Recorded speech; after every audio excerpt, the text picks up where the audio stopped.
Vigilancia. Es sorprendente cuántas veces al leer la Sagrada Biblia tropezamos con casos análogos al eco de otro acontecimiento, con imágenes gemelas que al encontrarlas nos estremecen como si nos hallásemos ante un descubrimiento. Parecen saltar a la vista y, sin embargo, nada nos demuestra que los autores sagrados lo hubiesen hecho a propósito. ¿Es posible que se trate de una mera coincidencia? De ninguna manera. La divina providencia así lo ha ordenado, precisamente para permitirnos trazar un esquema en la historia sagrada, y al encontrarlo tan evidente, nos atrevemos a adivinar que también en nuestras propias vidas hay un esquema. Dos de entre estos cuadros gemelos que encontramos en los Evangelios habrán atraído seguramente muchas veces vuestra atención. Me refiero a nuestro Señor durmiendo durante la tormenta en el lago, y a los apóstoles durmiendo en Getsemaní. No es necesario describir lo acerbo de cada situación. Maestro, ¿no te cuidas de que estamos ahogándonos? Ellos emprenden este viaje peligroso porque Él se lo ha mandado. Es para servirle a Él, por lo que están luchando tan virilmente con remo y timón. ¿Y Él? Los vientos rugen, las olas braman, pero no le despiertan. Dios duerme mientras los hombres vigilan. Simón, ¿duermes? ¿No has podido velar una hora? He aquí un hombre escogido con dos de sus compañeros para presenciar la agonía de un Dios, para confortar por una hora el desasosiego del Eterno. No hay tiempo que perder. Los enemigos que le acechan vigilantes están ya en camino, y esta oportunidad única nunca se repetirá. Y él cae dormido como cualquiera de nosotros. Dios vela mientras el hombre duerme. En el Antiguo Testamento y especialmente en los Salmos, encontramos esta figura retórica que se queja de que Dios Todopoderoso está durmiendo, y pedirle que se despierte y se entere de lo que ocurre en el mundo, su mundo, providencialmente ordenado. Allí estaba un pueblo escogido entre los demás, desposado con el Creador del mundo por un pacto eterno, su propio pueblo. El país que habita era su posesión protegida. En las laderas del monte Sión se levanta su templo, donde él mora de una manera misteriosa. Y sin embargo, hace solamente algunos años, 9 siglos antes de Cristo, durante el reinado del rey Salomón, cuando este mismo pueblo, tan favorecido, llegó al rango de potencia mundial. En todos los demás periodos de su historia lo vemos a merced de sus poderosos vecinos, los ejércitos asirios, babilonios, persas, griegos y romanos barren el país por turnos. Una historia de humilde vasallaje y de sublevaciones impotentes. ¿Qué hacía Dios durante este tiempo? ¿Es posible que estuviera durmiendo sin enterarse? ¿O es que solamente se hacía el dormido, por decirlo así, esperando el momento en que la arrogancia de los gentiles alcanzase su completa extensión, para entonces amanecer de repente el día de su venganza? El Cristo vendrá y establecerá su reino mundial de paz y de justicia, con Jerusalén por centro y con el pueblo judío como casta gobernante. Pero el Cristo vino y les trajo un mensaje de desilusión. Cuanto más cuidadosamente leáis las primeras parábolas de nuestro Señor, tanto más claramente podréis distinguir un mensaje en ellas. Su reino en la tierra no será de ninguna manera un imperio mundial de paz y de justicia. El mundo seguirá como hasta entonces. Será una lucha sin cuartel entre los poderes de la luz y los poderes de las tinieblas. Habrá cizaña mezclada con el trigo como antes. Seguirá pareciendo como si Dios estuviera durmiendo. Hasta el juicio final no sabremos que Dios siempre está vigilando. Y aquella escena del lago de Galilea, la parábola vivida, nos ilustra todo esto. Nuestro Señor quería que viésemos en la barca sacudida por la tormenta la imagen de su iglesia. Quería que viésemos que precisamente los que cumplen la misión que se les encargó, los que trabajan en su obra deben estar dispuestos a tener el peor viaje. Durante siglos parecerá que Dios duerme, Y nosotros, con nuestra poca fe, le llamaremos: Maestro, ¿no te cuidas de que estamos ahogándonos?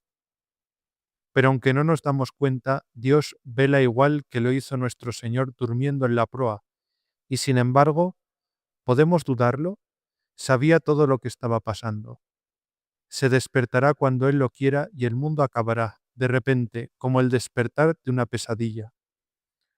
En sus parábolas posteriores parece que nuestro Señor cambia tanto el simbolismo como el énfasis. Dios Todopoderoso no está ahora representado como un hombre que duerme, sino como un hombre que se va de viaje a un país lejano y deja solos a sus criados confiando en su buena conducta. El cambio del simbolismo no tiene mucha importancia. Evidentemente, tanto el hombre que se va de viaje como el hombre que duerme no están en condiciones de intervenir. Lo que se quiere destacar es la negligencia aparente de Dios respecto a sus criaturas. Lo que tiene más importancia es el cambio de énfasis.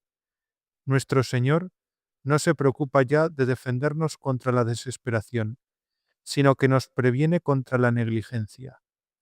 Porque si Dios parece no preocuparse, también el hombre está tentado de despreocuparse. ¿Por qué tomarse la molestia de observar las leyes divinas en el estricto sentido de la palabra?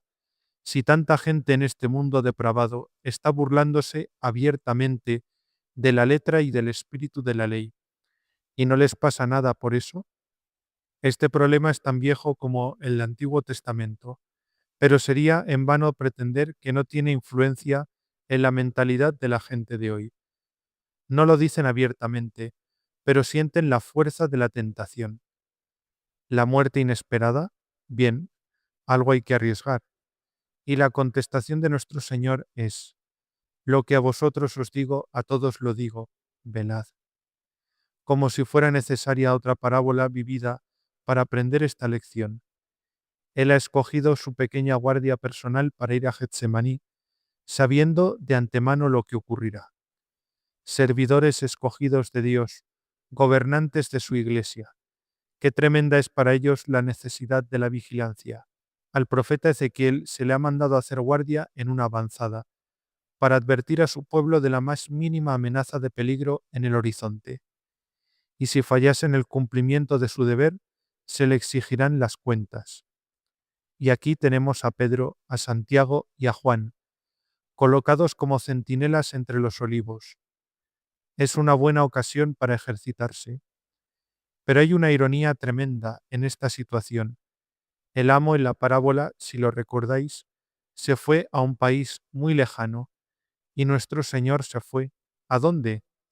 Justamente a la distancia de un tiro de piedra.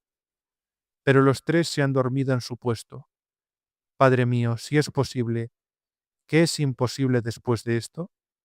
Las paradojas forman parte de la manera de enseñar de nuestro Señor. Él solía subrayar la moraleja que quería enseñar, dando a sus palabras una forma casi exagerada, sin preocuparse de las consecuencias. ¿Cómo iba a explicarnos la importancia de ser incansable en la oración? Pues lo hizo contando la historia de una viuda que venía a pedir a un juez inicuo que le hiciera justicia, y que al fin lo consiguió solamente por su machaconería. ¿Qué importa si para los fines de la parábola presenta a su Padre Celestial como un juez inicuo? Los teólogos ya lo explicarán debidamente más tarde. Y lo mismo ocurre al explicarnos la importancia de estar siempre vigilantes, siempre en tensión. ¿Recordáis sus palabras? Vosotros sabéis bien que si el amo de casa conociera a qué hora habría de venir el ladrón, velaría y no dejaría horadar su casa. Dios Todopoderoso, un ladrón. Sí, esta es la imagen que nos invita a contemplar mientras estamos meditando sobre la vigilancia. El amo mirando por la ventana, escudriñando nerviosamente el trocito de césped que ilumina la luz de la lámpara. Parece que no hay nadie por aquí, seguramente podemos irnos tranquilos a dormir. Y allí en el matorral el ladrón espera impacientemente el momento en que se apague la luz y la familia quede a su merced. Si por lo menos los ladrones tuvieran un horario fijo, cuánto más tranquilos dormiríamos. Si por lo menos las visitas de Dios fueran menos imprevistas, ¿qué aliciente tendríamos para vivir descuidadamente? En fin, ¿será así? Creo que esta idea de vigilancia, como mera determinación de no ser sorprendidos dormitando, nos parece a todos un ejemplo poco elevado. Nos recuerda tal vez desagradablemente nuestros años escolares, cuando la cantidad del trabajo hecho y la cantidad de tiempo empleado en dar patadas en las espinillas de los compañeros dependía mucho de si nuestro maestro nos estaba vigilando o no, o por lo menos de que nosotros lo creyéramos así. En aquellos tiempos quizás insistíamos demasiado en la idea de Dios vigilándonos siempre y en la idea correspondiente de tener que estar en guardia. Yo creo que a casi todos los escolares les ocurre algo así. En las iglesias antiguas, quizá, hemos visto pintado encima del arco de la cancela un ojo enorme, el ojo vigilante que siempre nos miraba y siempre nos juzgaba. Y también hemos visto en los dormitorios de pensiones, en un sitio prominente, el texto ilustrado: Dios me ve. Todo esto nos inducía a pensar en Dios como en un policía sobrehumano que siempre nos estaba espiando detrás de la esquina. Como consecuencia de esta nuestra manera de pensar, estábamos en peligro o de convertirnos en escrupulosos o quizá al contrario, con la despreocupación de la juventud en hacernos descuidados y deseosos de desterrar esta desagradable idea de nuestra mente, con resultados lamentables. Pero ¿no es esta una conducta pueril que dejamos atrás cuando alcanzamos la edad viril? Seguramente esto se remediará con el miedo. Pero San Pablo nos dice que ya no debemos ser dominados por el miedo, ahora que Dios ha enviado su Espíritu a nuestros corazones, y nos estimula a rezarle como a nuestro Padre. Esto es verdad. Como dije anteriormente, creo que nuestro Señor, deliberadamente, exageraba los colores de la imagen que nos pintaba. Deliberadamente ponía de relieve el punto principal, sin la intención de producirnos dificultades en los detalles. En la parábola del juez inicuo, solamente quería demostrarnos la importancia de perseverar en la oración, y con la advertencia del ladrón en la noche, solamente nos quería enseñar lo importante que es el no distraer nuestra atención del gran negocio de la vocación cristiana. Él no quiere que tengamos la vigilancia por algo puramente negativo. Vigilar no significa abstraernos meramente del sueño por miedo a que pueda venirnos algo desagradable mientras estamos durmiendo. Vigilar tiene una implicación positiva. Quiere decir estar siempre de espera. Significa estar con la cabeza asomada fuera de la ventana, con la esperanza de ser el primero en dar la voz. Mirad, ya vienen. Y por eso, enseguida, nos da una imagen mucho más agradable de su venida. Les dice a sus discípulos que deben ser como hombres que esperan a su amo de vuelta de las bodas, para que al llegar él y llamar, al instante le abran. Dichosos los siervos a quien el amo hallare en vela. En verdad os digo que se ceñirá y los sentará a la mesa, y se prestará a servirles. No creo que esto fuera solo una descripción fantástica, sino que tenemos que entenderlo como el amo que al acabar las bodas pidió que le dejaran llevar algún pisco labis, un poco de carne, una botellita de vino para los de mi casa, y señala su llegada distribuyendo las golosinas de la boda. Ahora os toca a vosotros sentaros y disfrutad. ¿Podría alguien presentarnos una imagen del cielo más confortable que esta? San Pedro, que para esto tiene un don especial, le pregunta precisamente lo que nosotros le hubiésemos querido preguntar. ¿Es a nosotros a quienes dices esta parábola o a todos? ¿Es solamente a los apóstoles cansados de todos los trabajos que nos describe San Pablo? ¿Es solamente a sus sucesores, los pastores que guardan su rebaño, a quienes nuestro Señor invita tan consoladoramente? ¿O podemos esperar que esto valga igualmente para la gente corriente como yo y como vosotros? La contestación de nuestro Señor no es directa, pero nos dice todo lo que queríamos saber. Nos dice que cuanto más importante se sea, con más severidad será castigado si no cumple con su deber. No hay por tanto ninguna dificultad en ver que sobre el mismo principio habrá gradación en la recompensa. Vosotros y yo, dentro de lo poco que somos, también somos siervos que esperan la vuelta de nuestro Señor, y que asomados al borde de la barandilla, esperamos que también a nosotros nos sonría. Pero tenemos que aclarar un punto importante. Esto no quiere decir que tengamos que estar con los brazos cruzados, esperando el juicio final, y comentando unos con otros lo desordenado que es este mundo. Por todo lo desordenado que este mundo sea, vosotros y yo tenemos que vigilar en el sentido positivo. Tenemos que preparar las cosas, dentro de lo que cabe, para la venida de nuestro Señor. Como los siervos que esperan que su amo vuelva a casa, no alarmándonos anticipadamente, ni decidiendo que no habrá baile en el gran salón, por miedo a que nos pueda coger con las manos en la masa. No, sino esperándole, corriendo a la carrera para ver si oímos a lo lejos el sonido de las ruedas de su coche. Y mientras tanto, haciendo todos los trabajos pequeños para aprovechar el tiempo, limpiar el polvo aquí, sacar brillo al suelo allí, encender fuego allá, de manera que la casa parezca 100% confortable cuando el amo entre. Cada uno de nosotros tiene una tarea que cumplir. Cada uno de nosotros debe ingeniárselas para hacerla lo mejor posible. Mucho más si al parecer no nos queda mucho tiempo. Pero cada uno de nosotros es diferente. Algunos se vuelven tan interesados en su propio trabajo que se hacen pedantes y de miras estrechas, sin poder ver más allá de su propio campo de trabajo. La vida pasa a su lado sin que les conmuevan las vicisitudes humanas. Otros se preocupan de todo el globo y están deprimidos por lo que ocurre en él. Solamente el leer el periódico de la mañana basta para quitarles las ganas de trabajar para todo el día. ¿Para qué trabajar, dicen, si el mundo va de mal en peor? Pero el cristiano debe elevarse por encima de estas tentaciones. La salvación de su alma, su trabajo diario, los deberes humanos comunes, son cargos confiados a él. Con el per de causat cree en el sacramento del momento presente. Lo que pueda ocurrir, lo que parece que pudiera ocurrir, lo deja en las manos de Dios. No olvida en sus oraciones los peligros que amenazan a la Iglesia, ni las necesidades de toda la humanidad que sufre. Pero sabe que Dios vigila también. Vigila no solamente en el sentido negativo, esperando inactivo el momento en que sorprenderá desprevenidos por fin a sus enemigos, sino en el sentido de preocuparse por la suerte de sus servidores. Él, velando por Israel, ni descansa ni duerme.